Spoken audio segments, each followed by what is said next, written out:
Well, we're going to continue now with our problems with this wonderful book of changes, the original core of the I Ching, done by Lars Bo Christensen. And I had suggested several books I might use. Now, this one we're doing now will be called I Ching Core 2, and it will be in the I Ching Study folder. Now, I had given several books before that I thought might be useful to try to find out what was going on, not in just what he wrote. Here is meaning of the particular text, but then when you go further down where it says glossary, which I showed you before, glossary, that gives the exact meaning of what he thinks some of these words mean and where they are. What's hard to find out in there is where they are as far as in that hexagram itself, because he has different names and numbers that I'm not familiar with.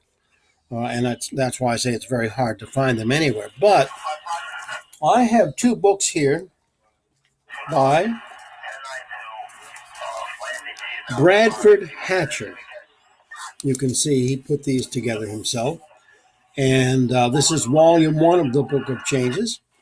Word for word or literal translation. One basic, one advanced. So, actually, we used to communicate with each other. So, that's him right there. And then on the next page, you can see that he wrote to me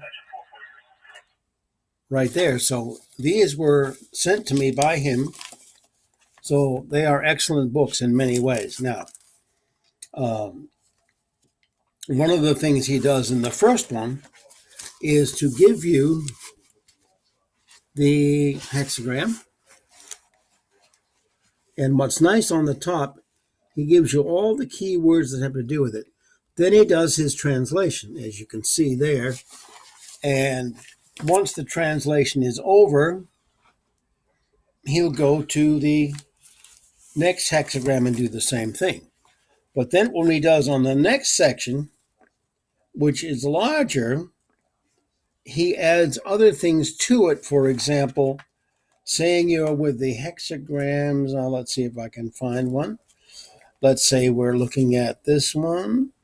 What he does with this also, he'll check them with the Kabbalah, the Tarot, astrology, and other things like that, which you don't expect.